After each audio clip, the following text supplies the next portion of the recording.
Yo, je voulais vous parler de vampire énergétique. Plus précisément, comment savoir si tu es entouré de vampires énergétiques, ou comment savoir si tu es vampirisé énergétiquement par quelqu'un, ou comment savoir si quelqu'un est un vampire énergétique. Premièrement, c'est quoi un vampire énergétique?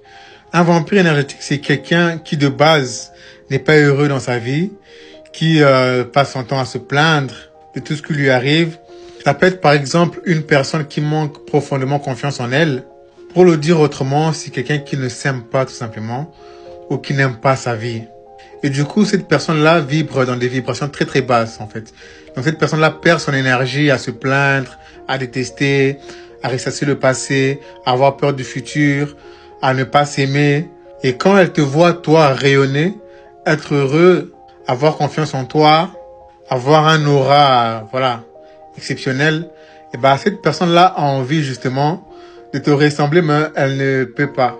Du coup, elle va essayer de te baisser en énergie comme ça. Vous vous retrouvez à la même fréquence vibratoire. Ça veut dire dans la fréquence de peur, de haine, de colère, de jalousie et tout ça. Et donc, comment elle va agir? Elle va agir tout simplement en te lançant des pics, en essayant constamment de te rabaisser, de te faire croire que tu as besoin d'elle et que sans elle, tu ne vaux rien. C'est elle qui te donne tout ce que tu as et tout ça. Et c'est fait de façon tellement subtile que souvent, tu ne t'en rends même pas compte. Et du coup, comment se rendre compte qu'une personne est en train de te vider de ton énergie?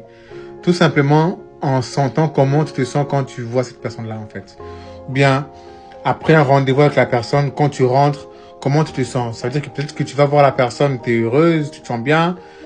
Mais dès que vous vous séparez, tu te sens drainé, tu as des pensées noires, tu es un peu dépressif, tu te sens pas bien, quoi. Et là, c'est un premier signe. Et le deuxième signe, c'est quoi? C'est que justement, quand tu te sens bien, tu verras que lui ne se sent pas bien.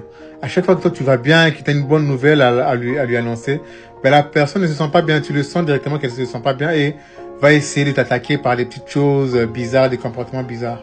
Et au contraire, quand tu vas mal, c'est là que lui se sent bien.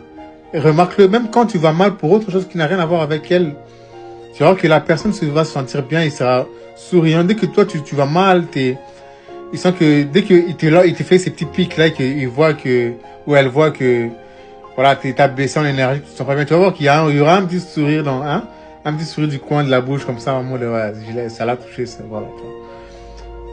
Et là, tu sais que t'as affaire à un vampire énergétique. Et le troisième signe, c'est que, malgré son comportement lunatique, un peu agressif avec toi, agressif passif avec toi, c'est une personne qui voudra tout le temps être avec toi, qui va t'appeler. Et remarque-le aussi que cette personne-là t'appelle souvent quand tu ne vas pas bien, en fait. Même quand tu ne lui as rien dit, tu essaies de l'éviter, ça fait un moment que vous n'êtes pas parlé. Et dès que tu deviens dépressif, cette personne-là va t'appeler. Parce que c'est aussi, tout est vibration. Donc, la personne va sentir que, cette personne-là, je sens qu'elle va pas bien, donc je vais l'appeler. Elle aura cette sensation-là parce que, ils sentent ça. Voilà pour cette vidéo. En gros, apprenez à protéger votre énergie, à vous nettoyer énergétiquement et tout ça, pour justement se protéger de ces vampires énergétiques. Parce que le vampire énergétique, tu ne peux pas le changer. Donc c'est à toi de faire un travail sur toi pour éviter de te faire vampiriser. Parce que tant que tu lui donnes ton énergie, ton attention, lui il se nourrit de ça. Mais une fois que tu arrêtes de lui nourrir de ton énergie, la personne va tout simplement disparaître parce que tu lui donnes pas ce qu'il désire. Sur ce, prenez soin de vous. Ciao.